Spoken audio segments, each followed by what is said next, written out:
But साहब मेरी नाचीज़ राय है, क्योंकि मैं खुद नाचीज़ हूँ तो राय भी नाचीज़ ही होगी। यहाँ कोई पीटीआई अपोजिशन नहीं है।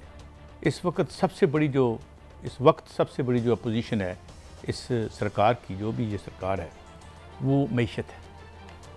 और उसमें मईशत में जो साइंसदान यहाँ से गए हैं और इस मुल्क की मईशत को जहाँ तक पहुँचा गए हैं, और उसमें इसहाक डार साहब का नाम सुनहरी हरूफ से लिखा जाएगा। माशाल्लाह वो 50 करोड़ था उनका फ्रीज़, वो ले गए हैं, और ज़ाहिर है उनके पैसे थे, हक कलाल की उनके पैसे थे।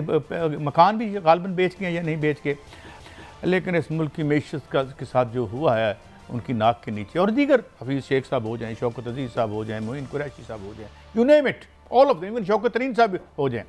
अब सवाल ये है कि ये बयान देने की क्या ज़रूरत है कि लोगों के पैसे पड़े हुए हैं बैंक में।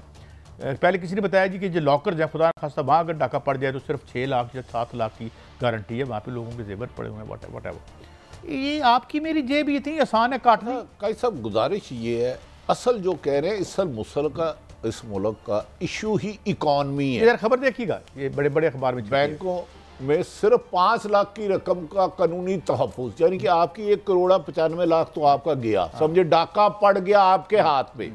लेकिन कई सब असल इशू इस मुल्क का है ही इकॉनमी। लेकिन बदकिस्मती आज़ाद कश्मीर में आपको पता है बिल नहीं कोई दे रहा, एहतजाज हो रहा है, KPK में हो रहा है, पाकिस्तान भर में हो रहा है।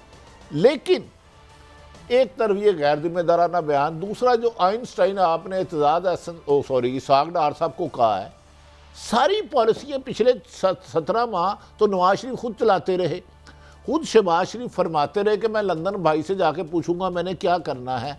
तो आपने जो तजर्बा 1981 से आजमा रहे हैं, आप उसी को दोबारा ला रहे हैं जो बादिउल नज़र में लग रहा है।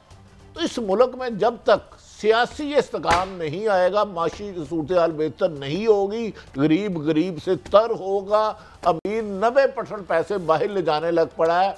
इन मोहतरमा को चाहिए कि खुदा के लिए ऐसे बयानात ना दें, लोग आगे दिल के बड़े कमज़ोर हैं। अच्छा, अब ये देखें ना, high interest rate blamed for ₹7 trillion hike in national debt, यानी ये जो 25% इन्होंने किया है इंटरेस्ट रेट, इससे 7 ट्रिलियन, 1 ट्रिलियन 1000 अरब का होता है, 7000 अरब, कितना, 7000 अरब रुपए का हमारे कर्जे में इजाफा हो गया।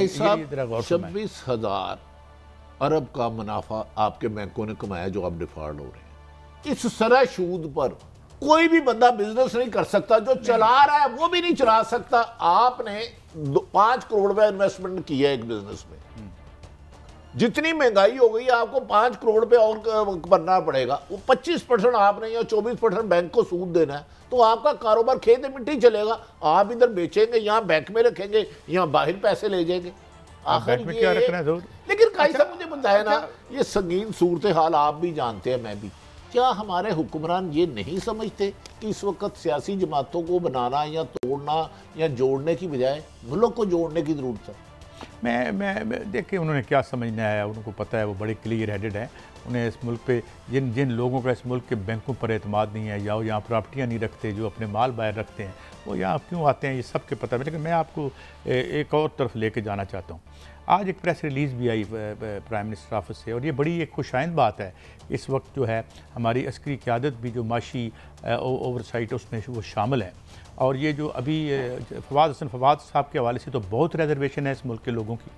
क्योंकि मैं ये चाहता हूँ कि एक काम करें, ये जब ये नहीं अकेले नहीं, जो भी CSS करके आए थे, इनके वालदैन के और इनके असासे कितने थे और रिटायरमेंट पे कितने हैं, जिस तरह भट्टी साहब कहा करते हैं, तो पता चल जाएगा ये दयानत के कितने बड़े सतून थे। सिर्फ 30 सेकंड, मैंने कुछ लोगों का आज से 20-25 साल पहले जब ये अकेडमी गए हुए थे, उनके हालात देखे, एक जूता दूसरे जूते से नहीं मिलता, कुछ अमीर भी थे।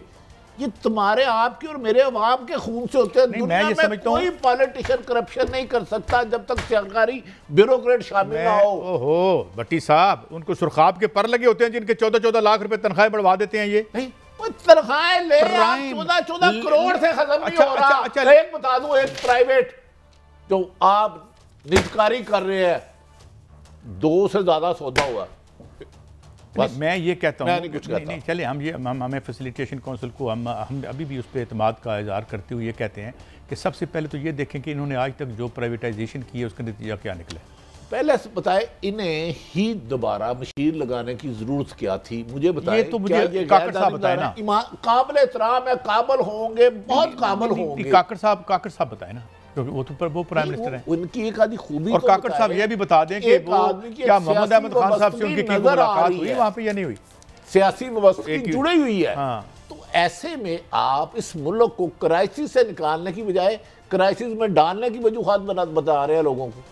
तो कादी साहब कब तक इस आर्टिफिशियल तरीके से आप लोगों को चलाएंगे? अब ये के इलेक्ट्रिक जो है, ये इसको $2 बिलियन में ये शंघाई इलेक्ट्रिक कंपनी को बहुत दिनों से इस पे उसकी नज़रें थी, वो बेच जा रही। मैं ये कहता हूँ आप करें, मगर सवाल ये है कि जो अब तक जो आपने की, आपने हमें बताया था कि बुनियादी तौर पर मफरूज़ा ये था कि हमने इस मुल्क का कर्ज उतारना है सासे बेच के।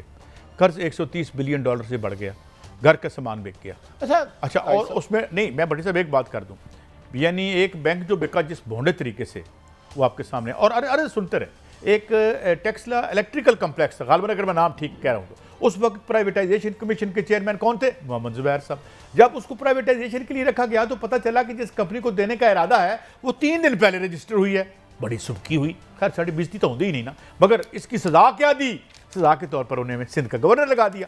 मैं ये कहता हूं कि जो आज फैसिलिटेशन काउंसिल में हमारी अस्करी क़यादत बैठी हुई है, एक तो ये हिस्ट्री वो निकलवाएंगे, हमें यकीन है। उसके बाद ये देखेंगे किस किस ने यहाँ पे दिहाड़ियाँ लगाई हैं, ताकि आइंदा ना लगे, क्योंकि अब दिहाड़ियाँ आप तो हमें उन्होंने जिन्होंने डॉलर नीचे किया है, हमें उम्मीद है कि ये भी वो इंशाल्लाह ठीक करवाएंगे। जब तक आप मेरा बंदा मेरा हिस्सा देने वाले की बजाय काबल और ऑनेस्ट आदमी तैनात नहीं करेंगे, तबाही होगी, तबाही। बल्कि जब मैं जल्दी जल्दी एक बात कह दूं, एक में किसी ने 35 शेयर सुनाया और कहा जी ये आखिरी शेयर है, अर्ज़ है। तो मैं कहा जनाब साढ़े साहब ये आखिरी ने, ये आखिरी एहसासें हैं, इन्हें हमें रिक्वेस्ट करते हैं फैसिलिटेशन काउंसिल में जो भी ओवरसी कर है, इन्हें बचाएं और इस मुल्क को निकालें इस बहरान से। इजाज़त अगले हफ्ते। नवाज शरीफ साहब की वापसी के हवाले से मुस्लिम लीग नून के अंदर मुतहरक हो गए हैं लोग, और शायद खाकान अब्बासी साहब भी उन्हें शायद यही मशवरा दे के आए थे कि हजूर तशरीफ़ ना ही लाएँ तो बेहतर है। आपके पास क्या खबर है और आप मशवरा भी खैर से क्या देंगे? ज़मीनी जो सूरत हाल हमने देखी है, एक फ़कीदुल मिसाल जलसे की शाहदरा में और दीगर वाक़यात भी हैं, तो क्या समझते हैं कि वापसी मुअख्खर हो रही है, हो चुकी है या हो सकती है? देखिए काजी साहब, जो तो उनके करीबी लोग हैं, जो फैमिली के ज़राए हैं, वो कहते हैं अभी तक तो प्लान है आने का, लेकिन जो उनके कुछ सीनियर लीडरान हैं वो कहते हैं कि जी अभी पता नहीं है, देखें हो भी सकता है। लेकिन जो फैमिली के मेंबर्स हैं करीब वो कह रहे हैं कि उनका प्लान पक्का है। सो अब आप चॉइस कर लें कि दोनों में से किसकी बात पे ज़्यादा एतबार है। लेकिन जिस तरह सफाइयाँ दी जा रही हैं, मुझे लगता है अभी तक प्लान है, क्योंकि आप देखिए शहबाज साहब ने भी कहा बड़ा जोर दे के अपनी तकरीरों में कि कोई इंतकामी अब एजेंडा नहीं होगा, ये नहीं होगा, बिल्कुल अल्लाह पे छोड़ दिया है। आज मरीम नवाज साहिबा ने भी अपनी जो एक तकरीर थी उसमें कहा कि जी हमने कोई इंतकाम नहीं, हमने आगे का बिल्डअप करना है। तो जितनी अगर तो जिन लोगों के लिए बयानात दिए जा रहे हैं, जिनकी वजह से शहबाज साहब को लंदन से बुलाया गया, पैगाम लेके वापस गए, हो सकता है वहाँ से ये शर्त हो कि ये तमाम चीज़ें पब्लिकली शहबाज साहब भी कहें और सबसे इम्पोर्टेंट मरीम नवाज साहिबा भी कहें कि कोई एजेंडा ऐसा नहीं है, क्योंकि आपको पता ना हार्ड लाइन एजेंडा तो मरीम नवाज के साथ अटैच होता है मुस्लिम लीग में। तो पब्लिक सफाइयाँ जो दे रहे हैं वो तो अब उससे तो ये लगता है कि अभी तक आने का इरादा है। लेकिन जो टॉप लॉयर से हमारी बात हो रही थी तो उन्होंने एक इंटरेस्टिंग चीज़ बताई। मैंने उनसे पूछा कि प्रोटेक्टिव बेल तो पहले सलमान को भी मिली, प्रोटेक्टिव बेल उनको भी मिली, सागदार साहब को। उसमें वो ये पॉइंट किया जाता है कि जी ये अभी तक आज तक ये नहीं हुआ कि सज़ा याफ्ता को, ये दोनों अभी सज़ा याफ्ता नहीं थे, इश्तिहारी डिक्लेयर हुए थे लेकिन सज़ा याफ्ता नहीं थे। तो उनका सज़ा याफ्ता को प्रोटेक्टिव बेल की हिस्ट्री में नहीं अभी तक है, तो ये फर्स्ट टाइम होगा। अब देखना ये कि क्या ये फर्स्ट टाइम वाली जो चीज़ है, क्या फायज़ा लेड सुप्रीम कोर्ट अपने गले में डालना चाहेगी कि नहीं डालना चाहेगी? क्योंकि आपको याद होगा कि फायज़ा साहब पे एक बात पहले क्रिटिसिज्म होता है, जब हुदैबिया का केस बहुत सालों के बाद खुला तो पहले तो वो रिलीफ थी इन्होंने कि उनका केस खुला, फिर वो केस को क्लोज कर दिया गया कि आइंदा इस पर जिक्र भी खुलेगा नहीं। तो वो एक बहुत बड़ी फेवर है जिस पे क्वेश्चन मार्क्स उठते हैं माजी में फायज़ा साहब के एज ए जज। अब वही फायज़ा साहब चीफ जस्टिस हैं, क्या वो इतना बड़ा प्रेसिडेंट सेट करेंगे? ये अब एक $1 मिलियन क्वेश्चन है। इसकी वजह से मुझे लगता है कि शायद वो सोच रहे हो कि अगर मैं आया तो मुझे कुछ दिन शायद लग जाएं। सो अभी तक टच एंड गो है। मेरा ख्याल है अभी फाइनल फैसला दोनों तरफ नहीं हुआ ना आने का, लेकिन अभी तक ज़्यादा इंडिकेशंस उनके आने की हैं। और जहाँ तक आप जलसों की बात कर रहे हैं, देखिए ये इलेक्शन किसी के होने से नहीं जीतना इन लोगों ने, किसी के ना होने से जीतना है। नवाज शरीफ साहब के आने से इलेक्शन नहीं जीतेंगे, ये इमरान खान के ना आने से जीतते हैं। सो जो इस इलेक्शन की हार जीत है वो जलसों के साइज पे नहीं है मेरे ख्याल में। कैसा ये सबसे बड़ा फैक्टर ये है कि पीटीआई किस हालत में होगी जनवरी में अगर इलेक्शन होने हैं, और इमरान खान किस हालत में होंगे। देखिए मैं तो बार बार कहता हूँ, दो किस्म की लीडरशिप है पीटीआई में, या गायब है या तायब है।